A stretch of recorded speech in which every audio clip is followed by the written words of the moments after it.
ces moments-là que moi j'ai quitté le travail. Pourquoi? Parce que manager ou un commissaire qui les caisse chaud, le col non, toi tu vas travailler même si les autres ne travaillent pas. Alors un jour, le début je faisais ça, nazo respecté, mais un jour moi je me suis décidé parce que madame, messieurs, congolais, angolais, vous devez vous stopper de dire non dans certaines choses. Il faut makamusu to le baka non na ba pasteur na biso, ça va pas marcher comme ça. Non, na ba dirigeant na biso ba politicien, ça va pas marcher comme ça. Alors ceux qui te télémeni ba makambo oyo nde bokomona ke makambo na biso ekokenda ka liboso. Mais ceux qui to zaka batu ya oui, pasteur azo kosaka bino oui, pasteur azo senga bino ba mbongo pour rien oui.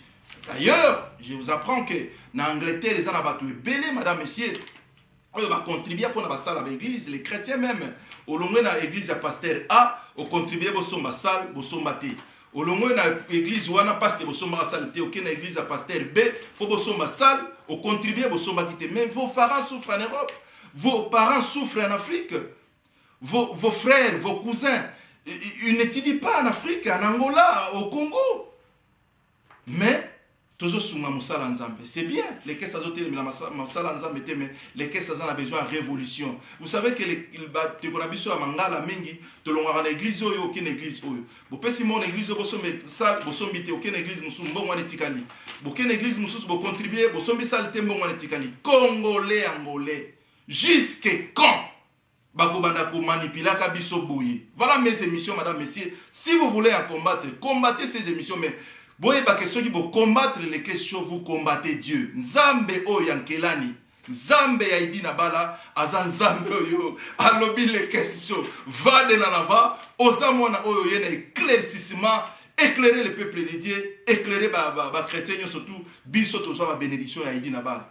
Biso tozo la bénédiction pasteur Nkelani bocho moné tout à l'heure madame messieurs. Donc papa wana baza sima les caisses. Ba loba na nga ba pesinga ba parole, nguya puissance, va de nanava. Pour na botal sa peuple de Dieu qui baza wapi ndé na makasio na zana madame messieurs, même si vous combattez ce que moi je suis en train de faire, mais basali na nzambe oyo baza ba koko ya ba pasteur basi ba fulinga ndenge biso ba congolais to lobaka bato ba fulinga donc personne ne peut combattre les questions. Nous sommes là madame messieurs pour éclaircir la population que où sommes-nous aujourd'hui. Voilà ma sommaire autre pasteur Miezi. Beaucoup aussi, école na Congo, ça ne va pas aussi l'éducation. Donc, on a pasteur Wallo, na pasteur bishop, tozon si bango, bishop Mwanza, tozon si bango, les pasteurs sont des rancuniers. Des rancuniers, bazar la rancune, impossible. Alors, où allons-nous avec les choses de Dieu, madame, messieurs? Alors, pour Nabandeko Bazan a besoin de ma émission politique, je crois que nous continuons à volume 8, parce que quelque part aussi, Tolinito, Laksabino, Boyebi, spécialité à les questions, madame, messieurs, tout le baranati na politique, tout le baranati na makamonio, son la religion. Alors, préparez-vous en conséquence, madame, messieurs, avec tout ce qui se passe dans Goma, tout ce qui se passe en RDC, concernant politique dans les questions volume 8, nous allons en savourer, comprendre makamonio, belesi politique, parce que maintenant, tout zongi en action. Voilà total la image surtout vous à l'aise ba bazana besoin ko conseiller ndeko na bino bolingaka mingi bo bengi conseil ba numéro yango wana ba référence sur ces yango wana to ko continuer na bino bien. Suivons toutes ces images.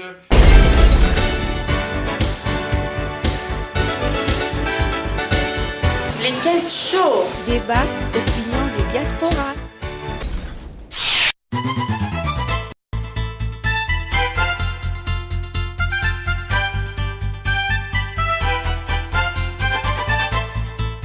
ezali ngai semi de Londres sepeli mingi na initiative oyo fanazi mpona pesa ngai mwa ta ya parole devant bino naza garçon navandaki na Londres mbula ebele en tout cas nasepeli mpe na ye na mboka oyo Luanda nakuti mboka yango en tout cas ça va na intégration mpe na ndenge nakuteli mboka oyo c'est bon, c'est assez beau, c'est bon. L'Europe, là-bas, la maille en Afrique, donc ils sont bien.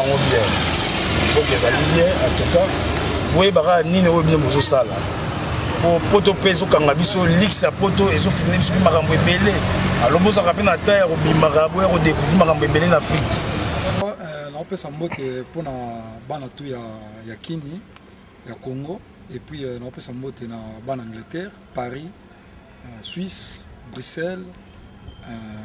Bana Manhattan, Tokyo, New York, donc bino tout na pesa bino bambota trop donc nga on a qui ba mission de service ba faire donc ba faire musu na yaki eza mo prévu mo na loba bango mingi ezate donc yango moni ki lamba sont les fondateurs de Tendance avant en Angleterre. Donc ba congolais belé bazali baza intégrer musu pe bazana bango intégrer te musu pe ba lingo ko za intégrer na makama mboka oyo te. Congolais bazana poto na bamboka news to Europe donc là on a réussi à bango que en tout cas bo za nous ça va, bo feel good, bo feel right donc ya ba koto quoi pour nga pene na bo ngaza congolais o ya Kinshasa donc na vrai congolais 100% congolais mais na ye awa puis na yaka trop à faire pour nani pour masola mbongo ezali donc masola mbongo eyeba na mboka ndenge mboka ezali donc so mboka eza bien oyeba pe masola mbongo ezali donc ndeka na biso donc boya awa makambo tuza no sava donc boya ka bino mo vivre puis pas de commentaires na mboka batu pour le musu na tia commentaire to na mboka na bango balobaki te pour za congolais azo ki aya na Angola ya ngo tia mo ba commentaire pour na mboka donc naza congolais mais na tia commentaire te na mboka o mais na loba o eza vrai donc mboka eza bien Angola c'est bon tout eza good tout eza les questions pour la opportunité de Singaï au temps. D'abord moi-même je m'appelle Dosso Capo Bianco et puis Kando. Donc vraiment question à yo et ils ont une réponse positive puisque Angola a tout coûté na Luanda awa ba congolais ko bazali awa vraiment 10 sur 10. Donc vraiment tout le monde que ba ya kile sona idée ba voyager ba ke na ba poto mais ba coûter na mboka oyo selon mboka o ndenge zaleli en tout cas ba fansi na ba kamlase donc vraiment parce que intégrer donc ils sont vraiment intégrés. S'intégrer. Té bon na Londres mais avant que Londres na uta déjà. Ça ngai na kilamba mais côté na Q ne sang ba Q 18 pour aller basa na ni alphabet banda ba A1 A2 A20 B C D T donc na ni alphabétique na ni ba lettre alphabétique il faut m'aider encourager ya somta besoin ya asal makamoyo akanisi asal mbote na batu tout.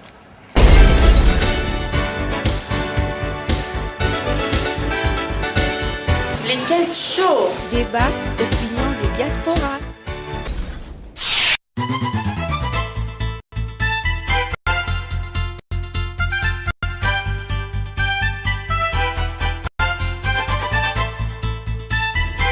Salut prophète. Salut, merci. Merci na recevoir biso na bureau na yo madame monsieur toza na bureau ya prophète Miezi Antonio prophète rapidement merci pour na sengo yo yambi biso na émission pe pour na respect zo pesa biso to solo na yo na émission biso toza les questions oyo yo yambi pe oyo ki oyo kaka alors rapidement pour to melata na maloba parlez-nous un peu qui est prophète Miezi. Bon, je crois que le prophète Miezi comme Botolo Bayango et Zangayo, prophète Miezi Antonio, nous avons travaillé dans le ministère prophétique, nous avons na Angola, précisément dans le territoire de Luanda, dans la capitale.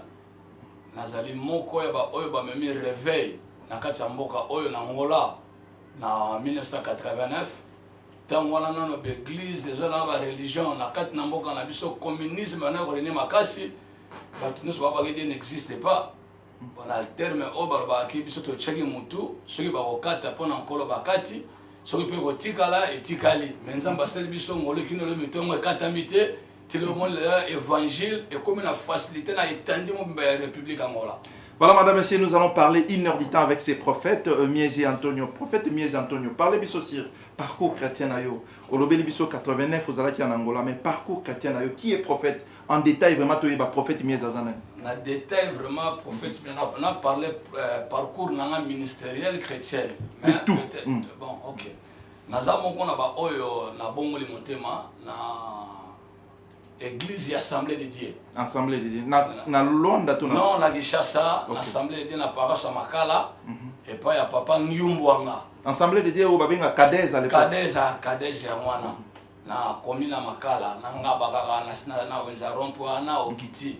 Donc motua ya mbanga pour la première fois tant na côté na kati na ndako na nzambe zaki pasteur Vakambi oyo azokamba siko église ya Kadez na quartier 3 na Njili le na uti wana na bongo le motema mais dans la période oyo moi tout en étant jeune nous allons dire moi j'avais 17 ans na na côté na musanza mais na âge de 18 ans alors dans la période oyo ba papa na biso bazali na moi be compréhension na ndenge na bango biso moto kota yango ezalité ba se divisaki vieux nyanga bimi ake côté mususu vieux Vakambi atika na ba papa ngyo bo ba vieux Lutina ba na bango na Angola awa ba vieux Livera ba na Angola papa Livera alors biso nde toyo ko na temps wana alors lokana ari mingi trop attaché na pasteur nyanga ngana kenana pasteur nyanga parce que kelani azali na masolongo te wa ba vieux kelani siko na Kigoma na zona Kisasa na zona Kishasa na Kigoma siko ngama na makala sikoyo alors ende tokena mbinza na kiko evoluer kuna OK voilà où évoluer on a évoluer lokola moi 40 ba ministre ezalaki na après une année pasteur nyanga chinga maboko tant qu'évangéliste na ni ko évoluer sur le ministère évangélique pembeni na ye to bandi ko kende ti na 1980 wana siko 77 78 la 1980 na côté institut biblique na ye aussi ça na 83 et dès la 82 aussi ça doit siko ba titre na bango honorifique le voilà révérend donc voilà madame messieurs nous continuons on a trop à parler avec cet homme de Dieu prophète Miezi Antonio mais prophète Miezi Antonio système oyo Kadez à l'époque a salé la Ramakamwanzambe, n'andenge yo memi Makamwanzambe. C'est comme si ils ont qu'endandenge mon côté, prophète. Si, au moins, époque na époque, ils ont la Makamuna yango. Ils ont le rôle de la période. Dans la période avant la loi, période sous la loi, la période sous la grâce. Avant la loi, ils ont la Makamuna yango. Donc, on va faire avant la loi. Tu vas faire avant la loi, tu n'as pas besoin de bougindo. Tu comme ce qu'on a époque, il y a sous la loi. Tu vois ce qu'on a la période sous la loi, tu as une époque mosaïque, une époque davidique. Tu l'envoies, tu as une compensation à grâce. Na niveau second, il y a tant à grâce. Bango ba vient na biso, tu travailles toujours na tant à sous la grâce. Parce que biso surtout que développer ba biloko mususu, oyo bango ba fungula ka biso te. Na kati parcours à ministère et au fungwana par exemple, ngana tang na assemblée de Dieu. Na sali 3 ans. Na bande na 80 na 83 na ju diplôme na distinga pe ba retenir pe professeur na boya na ngai ozomona alors la carte na assemblée de Dieu tant toujours que la ecclésiologie l'église et le ministère bazo talisa biso les 5 ministères les ministères apostoliques les ministères prophétiques évangéliques pastoral na docteur mais sur assemblée de Dieu bazo tangisa biso balingaka ko reconnaître des ministères ou soit aux évangélistes soit aux évangélistes et aux pasteurs abiso on surtout bengo na ministère on a 83 na yo longa na ngai na longa vraiment officiellement na changa mobulu na 83 na ju diplôme na na bimi na yo ko évoluer na côté mususu isana na yo ko évoluer ale to bandi ko évoluer na ba système no ministériel tous les 5 minutes au ça ils ont ça la circulaire là na yo longa na assemblée de Dieu na côté na puissance de Dieu la puissance de Dieu on a travailler na ba pasteur Mayala masa kufana de fa yeye bina mwana oya bimi l'église papa que là na Kigoma to travailler na ba on assemblée de Dieu papa leur siko ba yo bisa loi na kati ya kini ba église nous ça reconnu officiellement la personnalité juridique te ba kanga yango to longa la puissance de Dieu na le côté siko na 34e kadisa ya bato zero na évolué na bango de 85 à 87. Na évolué na bango na pas tant na évolué na bango to bandiko kene malé mais na 89 nzamba yoko sunga kena tika Congo. Voilà, madame, messieurs, nous continuons avec cet homme de Dieu. Vous comprendre le parcours, nous vraiment te quotité jusque là, tu le comme côté. Vous savez les questions de solo la kana, basali na nzambe, tozawa, pitozo kende wapi na makamwanzamba. Alors, pasteur Miezi, nde ka tozawa na non to koti penda na profondeur ya masolo na bisote. Ceux qui ont na biso 3 hommes de Dieu congolais. Oyo tika de 89 ti lelo parce que za soumi kunate. Ozo sentir que azana, azo sa musala nzambe yo ndingo yo sala. Akokoza. Mais oui, basa misatu ti basa ebele. Ngana sengi misatu. So sengi misatu. Na kozanga te kolobela général Soni. Na kozanga te kolobela Bishop Kakenza. na rozanga te kolobe l'évangile qui s'appelle la tamboloko donc wana batumi satunde basala na yo ndio sepela misala na bango to te ngala nga polyvalent ngala za omoni ngala za lokola naza téléphone ko ta ba pisi nyoso na kana problème na mutu te soko simbi to sala soni to sala na kizame to sala tambulo modo mutu andimi ngai ngabe na ndimi les amis na bato boya ka yo prophète na oya boya na ba se prononcer te mais soko ya boyinga ngabe na ko boya na ngai pour battu ba ko tambola nzela mo te so ba yo kanité mais jusque là nga mies ndena na ngola awa na problème na homme de Dieu congolais mo te. Voilà, madame, messieurs, ça, ce sont des questions. Nous continuons avec ces hommes de Dieu. Alors, prophète Miezi, tout le monde peut battre rebelle, na Poto, Luanda, Poto, Kinshasa. Alors, Tony Toko Tato Yeba, na émission, tu n'as ko yeba, pe ba chrétien bazola na biso ba ngami ko yeba. Différence entre le prophète Asala entre ba homme de Dieu bazo ko évoluer en Afrique, na ba homme de Dieu bazo en Europe. Prophète. Ouais, bon, différence est à makasi dans le sens que évangile na kat na Europe. Ils ont vraiment la discipline, la considération à respecter. Par rapport à notre vivre, bah homme de demi na kata poto baza vraiment considéré. Nabandimi. Nabandimi. Baza considéré, baza vraiment respecté. Donc bandimba Bouddha, bah homme de Dieu. En quelque sorte. Pas seulement au Bouddha, mais respect oyo ko kiba pesa bango éthique wana. Na ba mboka pende ya poto na ba milé na biso ezate. Mais par contre na kati na Afrique na ba mboko to tamboli, homme de Dieu ba considérer quel que soit erreur nae, quel que soit ça, à cause de la phénoménale. Mais ben là, on va comprendre que cet homme, c'est un homme de Dieu. Mais par rapport à n'importe quoi, peut-être n'importe où, baza ba yebi mingi, so bazo mona ba erreur homme de Dieu bon. Ba n'importe ba yebi mingi te ba kosi. So ba yebi mingi za lokuta. Po ba tu ba so ko voler n'importe ba kotu wapi en Afrique. Faut que moi na yeba ko le place yo uti so. Ba ju connaissance ba luki na ordinateur, tala makambo za la boza peut-être. Oh, en Afrique ordinateur exacté. Sur votre technologie, ils ont avancé dans le monde entier. Voilà, madame, messieurs, nous continuons avec le prophète Antonio Miezi. Prophète, parlons-nous un peu de l'unité entre le serviteur de Dieu ici, dans Luanda, en Angola.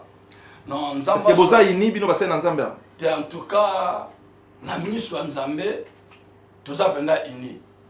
Tout ça ini, l'esprit pendant la division, il y a au bout d'année, et ça va l'engoter.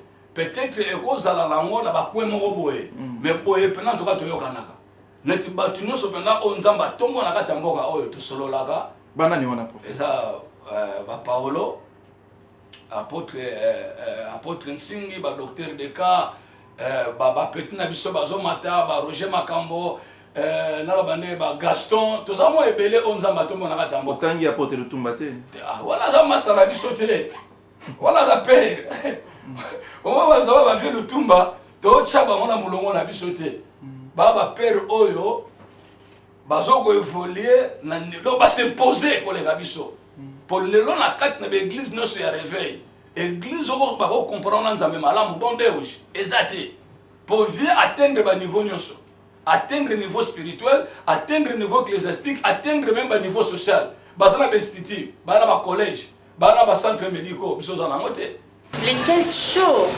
débat et ba idée. Alors, madame, messieurs, nous avançons avec cet homme de Dieu, apôtre, prophète Miezi Antonio. Prophète, on dirait au Kimi et loko to bengi unité. Parce que va te belé na Luanda, va souffler que va sale en Zambé mingi, oyo bazoko évoluer na Luanda awa, baza vraiment unité. Va te belé va souffler ngango. Au Kabano ezali oya terre en église oyo te, oya linga au ministère oyo te, mais yo boyango apôtre. Wana eza lokuta papa. Sur mutu wala lo binde mwana. Le asa mutu azo vivre na moleka. Ana juste été. Il fallait qu'on simplifier, qu'on spécifier par ma camonne zaleli. Na repose sur l'exemple. Boulot auto l'exemple na révérend coach. Bonne délégation. À côté de la porte moi ya bienté. Porte à côté là qui est la porte moi ya bienté. Na le bien moi ya bienté parce que à solliciter qui bisoté. Mais le là à côté se place na terrain. To luki bande ko na biso surtout. Tu travailles à la division vendredi. Bah ça l'ensemble bazali vraiment mingi na kati stade té. Mais bota la seconde ba image. Samedi, au monde que presque biso tout aux alaki. Biso so to za unité, to to sani.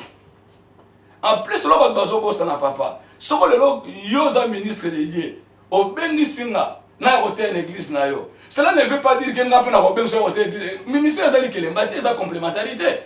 Vanda yum tozo conviction dans l'église na période wana ngapi mukolo tamu ne ko kana osani na hoya l'église beleza na Londres anga na te yango te efungwani na miso na biso na na te na ngakuna te na mona ka bango pe mabete mais mukolo ba comprendre que non prophète miezi pe azana libanga moko po ya ko bakisa ya implice na okena sa musala sa condition to na biso divisé te to solara bien to yokana bien peut-être que ba petit mutu bon somme to lobi ndengwana baba petit niveau na biso te baba petit bazo ya peut-être nga abimisa mutu mamoni lokola bon na to to ça bien.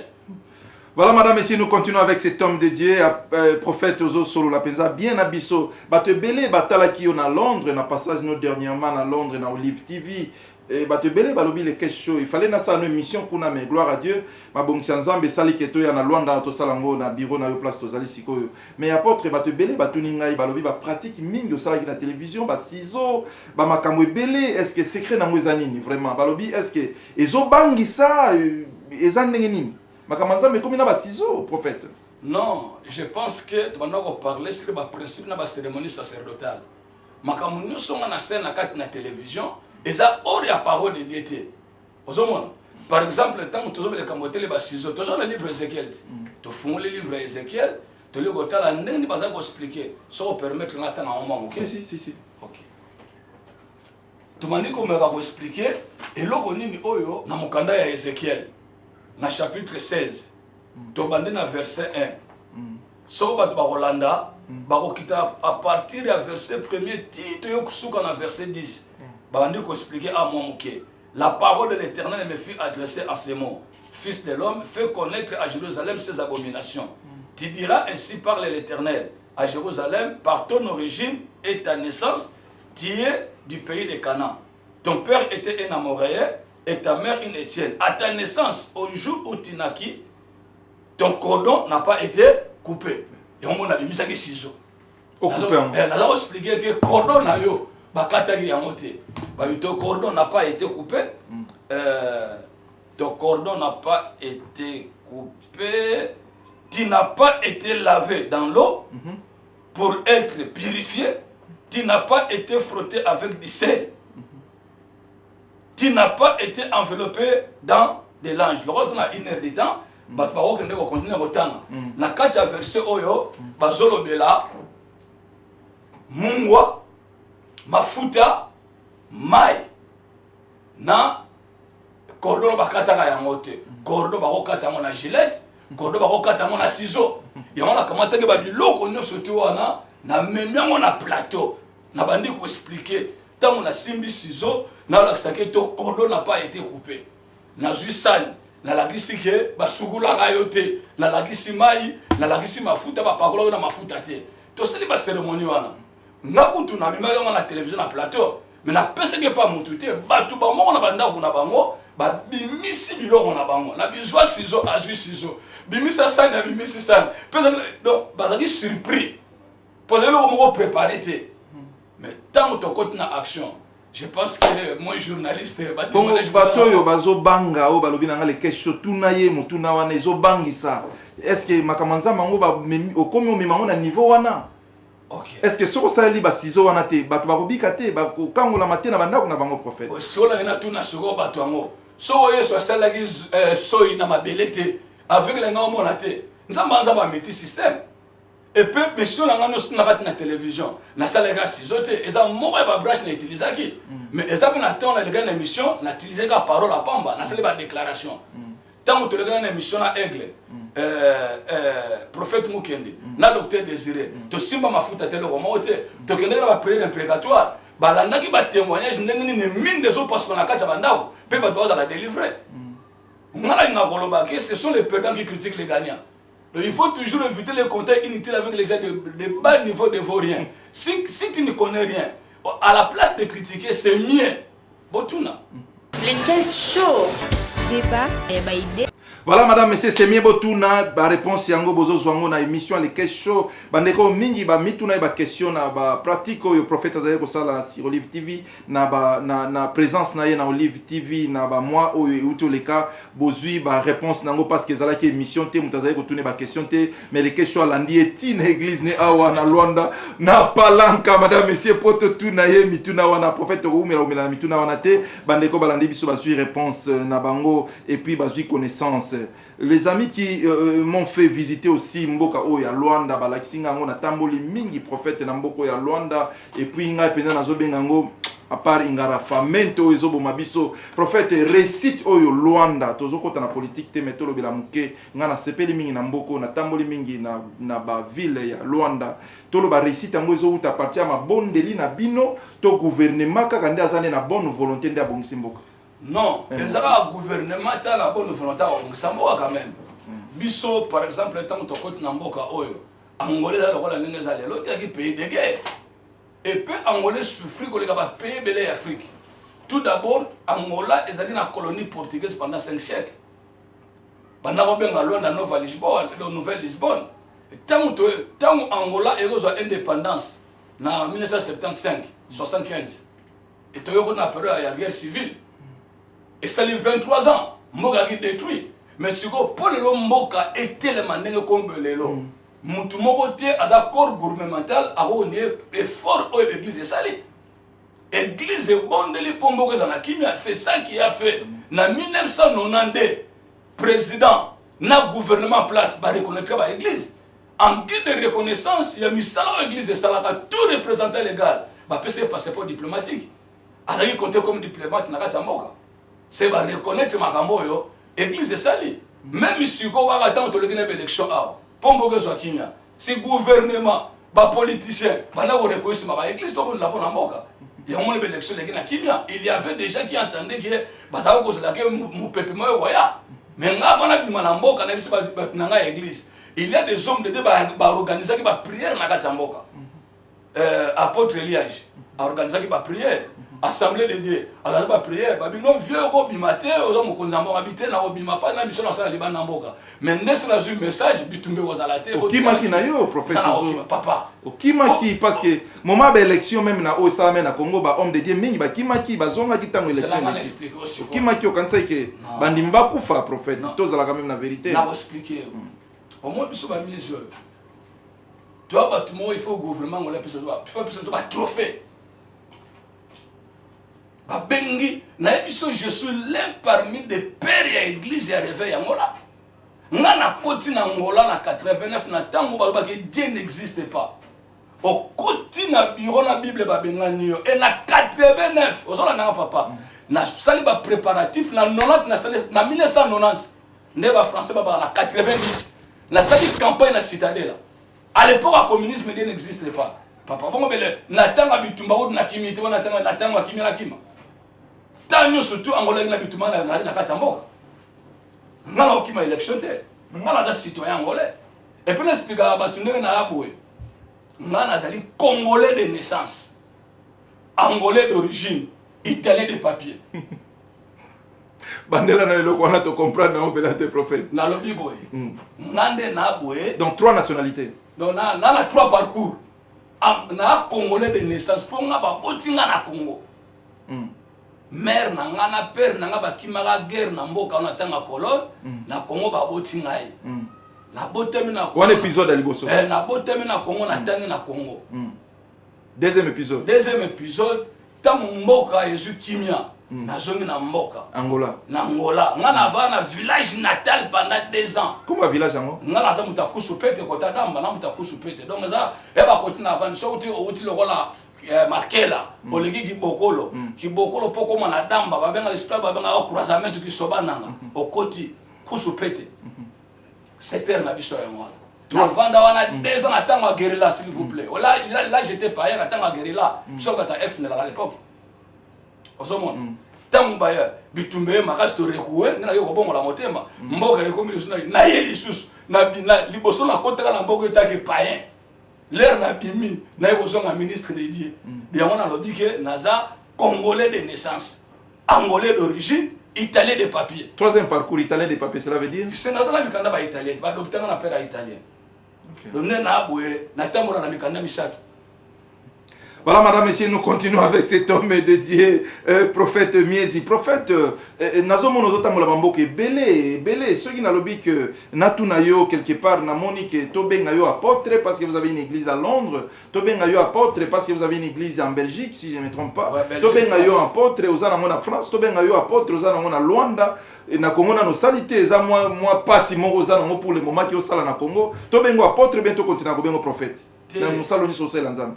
Nasa au moins le ministère de la promotion ministère de la étape na échelon eza promotion te eza étape na échelon ke mutako mataka matarate on a notre bate biso to kota na mois de cadence parce que bisika to bongola motema ba fungula ka biso ba makambo na te to ebaka ministère évangélique na ministère pastoral mais biso siko na minute to travailler boye papa il y a les batu ba la erreur nga na travailler na ministère prophétique nazali prophète Miezi na kotika la prophète Miezi quelque soit ba dimanche ba mboko nzamba ko mema ngai na nga prophète Miezi Antonio na kotika na koma na apôtre ta mukolo mote naza prophète Miezi na kini nte na avant na kota na Angola na tika 4 églises na kini nga ba ni ministère na Kinshasa na tika 4 églises moko na Selembao ya ngamu na fongola ngona eda mutute ngamu bana na beti na tanga ba mbunda obeti mbunda Yesu azali awa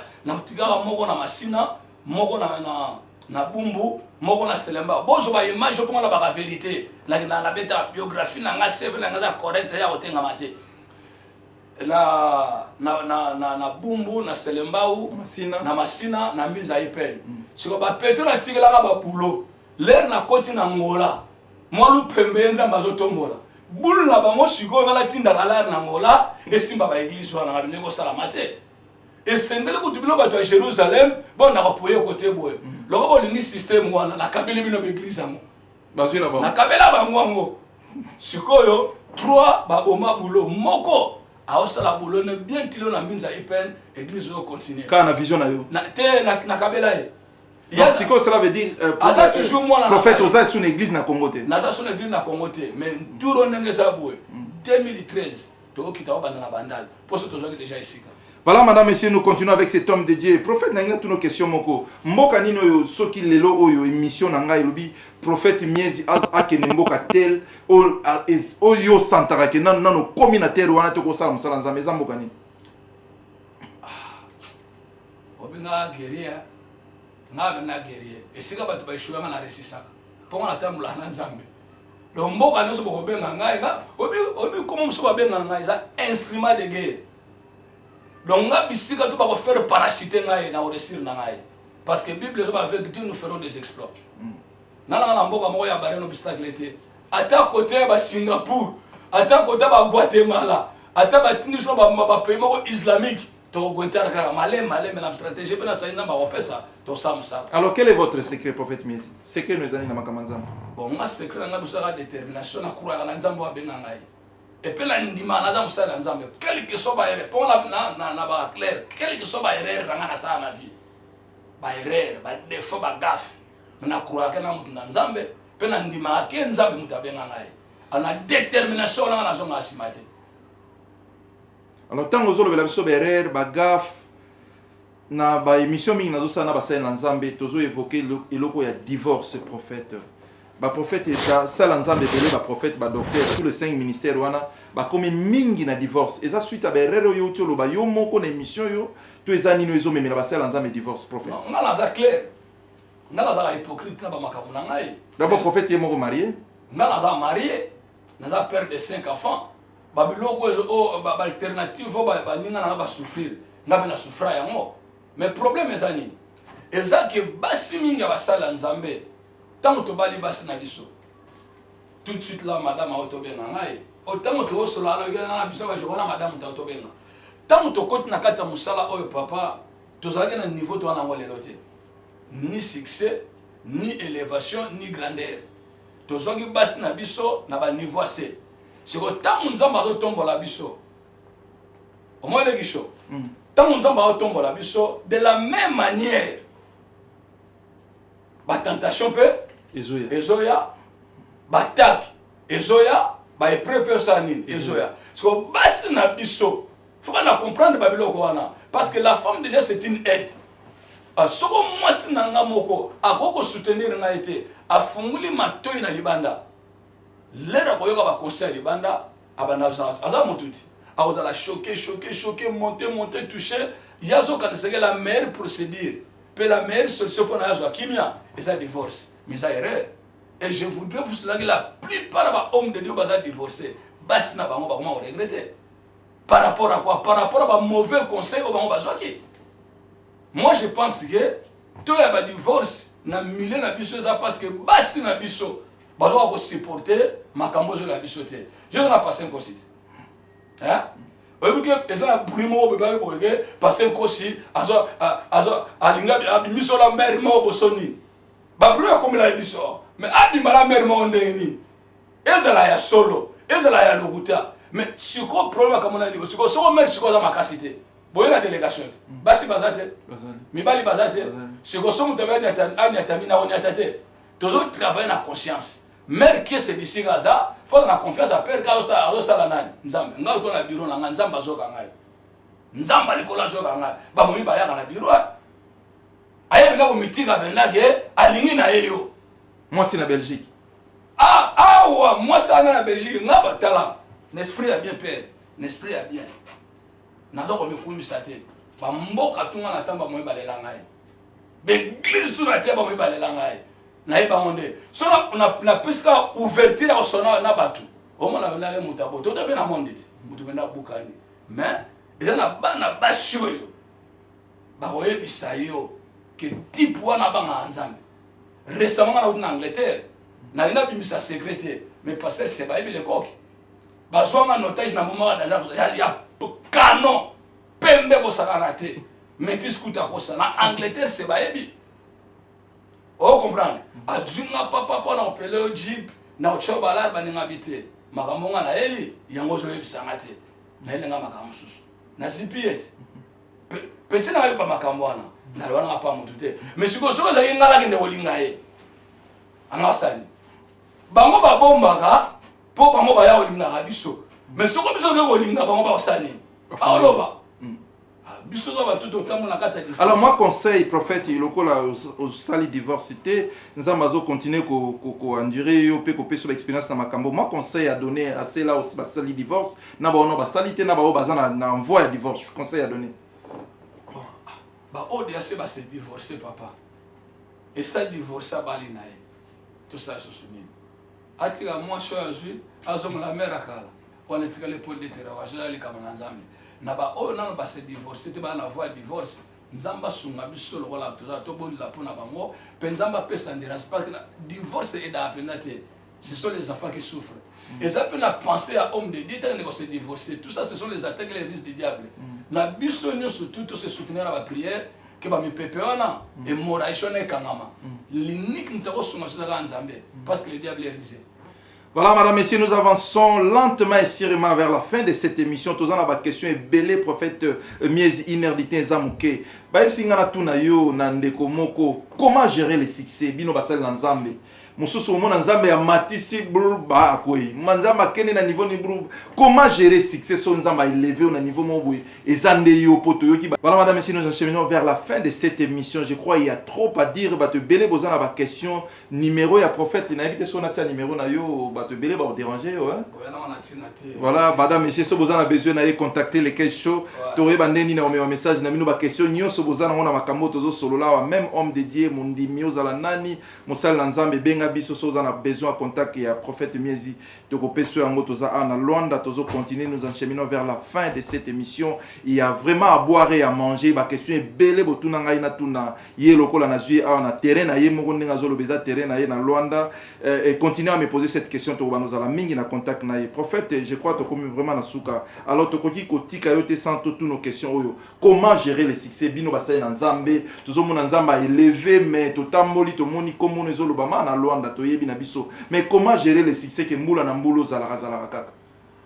Non, moni, et là, quand les bosso, oyo nga, na me ko comprendre, na gérer succès na moment où c'est convenable mais les bossons ne pas gérer à moitié par rapport à quelques conséquences na kutana ke nango nde ko sala ke na ba ko se maîtriser omoni batu mususu pour fait au moins une émission batu alinga mingi moi au kota moi détail parce que sozo tika biso na ba suspense l'émission ba conséquences na yeba ki ko gérer te il y avait des mauvais conseillers ba là qui autour na qu'est-ce que ba conséquences si vas-y omoni eloko liboso nga tango na côté na gouvernement tant toujours ba passeport diplomatique ba conseiller ba bilo monde ngwana to ba ni na ko mona na likole ba ndi oyaka eloko liboso na la te za orgueil oh tant on a comme na orgueil na comment que na ba ennemi na ba ennemi belé le lendo sala ki si wana na ko bodé ba tino soto elo ne sala ki comme na orgueil parce que ozo kutana mkonzi place na comité place ngoni kasi na mati nazo kende na présidence nazo te nzamba zo utiliser ngai mutuka bien makamutuza bien église a bien vandi orgueil na orgueil ya kosakana te lulendo ponga c'est capable na kanisio na capable na osala na sali yango siko à partir ya lulendo wana aisala kina koma na ba ennemi ebele or nzambe pe alinga orgueil te bible zoloba l'humilité précède la gloire et l'orgueil précède la chute ayo kosala ke par rapport à banguna ole ba bana ko soutenir nga ba ozela nini chute na ngai mais gloire soit dans l'éternel et loko ni salamaka tangu na bengisi kijami na aya awana na ngola pour na sala campagne na mona ke malgré élévation na ngai ba force na ngai na ko ngamoka na kijami la te na recourir sur la bateau na ko bude na bengisi ba tout na réunion na ojaenda plein ba homme de Dieu plus de 250 hommes de Dieu na ba maloba mi baleti pardon telemi na bisi bango bebeki na katsambo ngaza mukonzi penga mona kwa fara bino nyoso tu na katsambo koyo muto ko résister nga ate naza na vie moko ya bien na église a bien on soma wana ga orgueil zo continuer prophète kasi ona zo kendete na zo esko bona senga pardon mais orgueil te na zo la bango bisika na uti na wa expliquer bango ke na katsambo ko ezanga na kwa faka ba makambo tu ko mais zo mona te lobeli wana prophète za orgueil landana no yo zo ke nembango tango na bandi ko expliquer bango abanda lelo nyezo boyebaki na ba makambo nyonso no toyebisa bino bolimbisa ngai jusqu'à ce que le Seigneur a ozonga bomona nga so orgueil na ko bodeli so mutute na ko travailler na complémentarité na collaboration banata mwana tilelo na koma moninga mutu nyonso na budala nga mutute na travailler mutu nyonso ya moni le monopole eza prophète aza vrai la biso bona pona mutu nyonso na bien ozeloza ya fo na ondima yo ezeloza ya vrena ondima yo alors siko sekna ngezali na ndima ba vie na ndima ba ta génération na biso na ndima ba leki bazo na sima donc millet na ko se retrouver na kala honnête na stade ngasala ki protocole na boula passer cause na protocole. Voilà, secret en moto landi bien, madame et c'est vous qui nous suivez. Alobi mingi na point ya orgueil. O elandi go zalani. Ozo sala ke homme de Dieu pena sili donc ye comme on est sili les sauté. Quand c'est ça la trois dangers oyo egetaka ba homme de Dieu. Wala mutuna za mutsa bi yango. Eza orgueil, basi, les femmes, na mbongo, l'argent. So kotika na ba makambo na misato, nzamba okitsayo. Okita aussi là. Et ça, on a trois dangers qui tous les hommes de Dieu. Na ba oba tombwana, na ba tombwana. Et surtout sur ce tombwani. Ba tu ba basi ba na yo mitika ba momoko. Et puis mbongo ba na ya momoko. A tous sengite yo parce que l'argent appelle l'argent. Alors ce que déjà mutu ako maîtriser biloko misato. Bon so maîtriser mi balé moko ezanet moi marque. Le danger. Donc faut tous les trois ou ça quitter non. Il faut aussi longwana ngo e bana le et vous allez la siko singo zo. Donc surtout tam si micro madame messieurs vous nous suivez ici à Palanca to kena ba mabo ba to ba lobela na tina ya prophète Mies ba omona ke biloko wana misat prophète Mies ala na ngo soute. Oh mo ni siko na mutona ndenga ko juger ngai. Ozo comprendre. Pour ça la batu so ba ti pona za orgueil. Ngala mba batu bele mo lo la ngo yeboy. Ngala mba chaque mardi. O mardi so yo kuta batu ba za ebele. Sikoyo tu as un rendez-vous moté na journaliste leki show ozomona yo bona anga leki show la komi football te quand même ordre surtout na rendez-vous te na kena na bureau prophète abude ngai ezana ko bude te quand même ordre musala ezali ba ba komona ke professeur orgue ba to ba na ordre musala te mais ngala buda mutu te na yamba mutu no surtout akota ba momi ozomona kota ba momi te lo ba ba moi prophète alinga ba moi ba ni tout ça va te bango bazo juger pour tout d'abord je suis bel homme très beau na boga na ndenge nzamba salanga na mobali kitoko na lataka bien na teyaka bien na bama mikemike mwana basi balinga ndenge wana siko ngamo konde na se discipline mais c'est pas facile prophète eza facilité eza sacrifice élévation ou éviter mais eza sacrifice na uti koloba anga basi balana nga partout neti ndeko aza awa petite sœur na ye aza attaché na ngai eza na masa na ye moko ayaka na tina bureau po ya kotante ngai sans que petit na ya yeba sans que nga na yeba mais l'air à côté ne toyebi so mbale asali ba bisala sa na ye na maîtriser na tie prière banini l'air abimabité l'apparence trompe. Alors un conseil à donner prophète rapidement, nous sommes presque à la fin. Nabatu nabasela nzabo baneti yo pour na biloko misato so bako lando pe bazwa moi leçon na biloko. Un conseil